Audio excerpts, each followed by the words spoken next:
Yeah, so I want to talk about January 6th for a bit.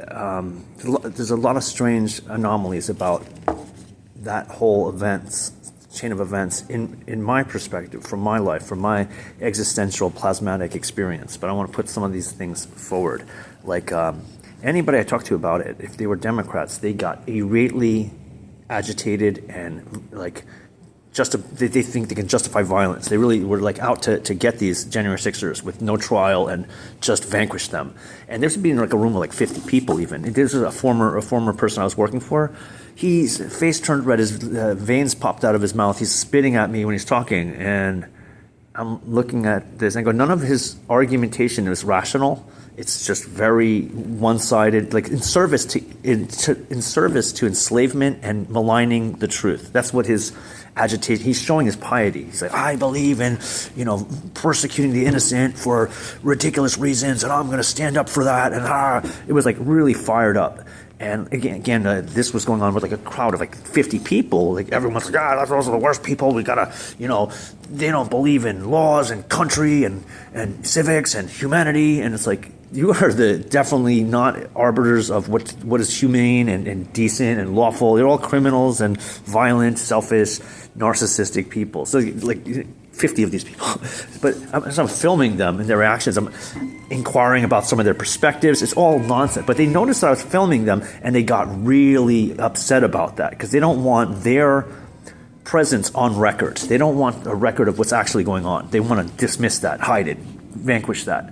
And even to the point where you can see them whispering to each other, and this is where gang stalking comes in. These are the gang stalkers. And even to the point where like that triggered like the police following around all day, like that day, and then for the next few weeks, and really like this guy, he's got too much information. It's important to understand. But further, and we're looking at this January 6th thing. They were trying to get me to go there. That's what they were trying to do. They're like, go, come on. You should go down there. Yeah, you can do that. You can do it.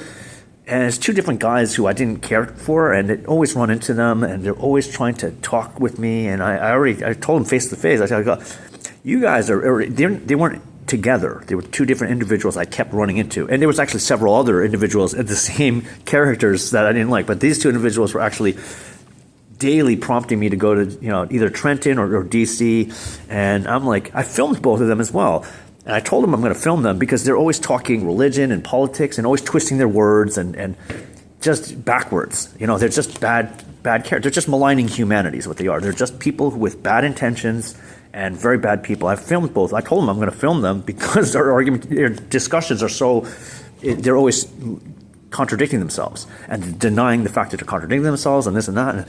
And when they found out I was recording, even though I told them I was saying, I'm going to record this conversation because we talk next time, you're going to deny everything you're saying. And so let's try to get something on, pinned down. And even though I spotted them as scoundrels from the first minute I met them,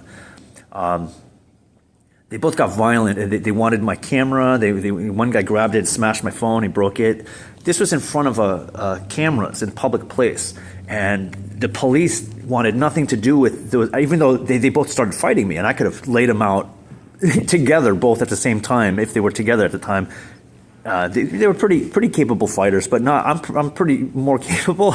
It was not I don't like to fight because it's dangerous. Fighting is always dangerous.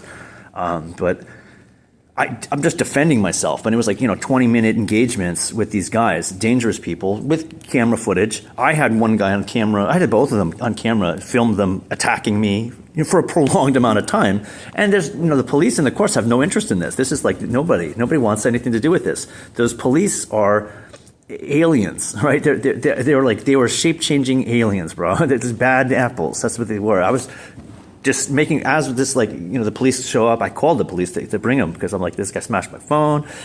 In both the cases, I called the police because I was attacked prolongedly and, filmed it as much as I can film, subdued, they gave up. They just eventually gave up. I didn't attack them. They were attacking me.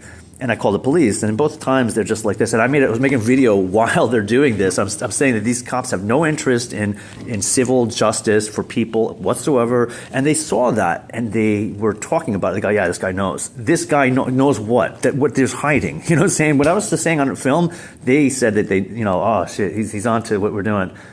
because it's orchestrated stalking, the Freemasons and whoever else, back to January 6th. So all of that said, yeah, it was a setup, and whom was in place, not just a few people in Washington, D.C., all of these local people that I was dealing with, like those two characters, the police who came to not arrest these people who were violent and criminal. That's the number of people we're dealing with.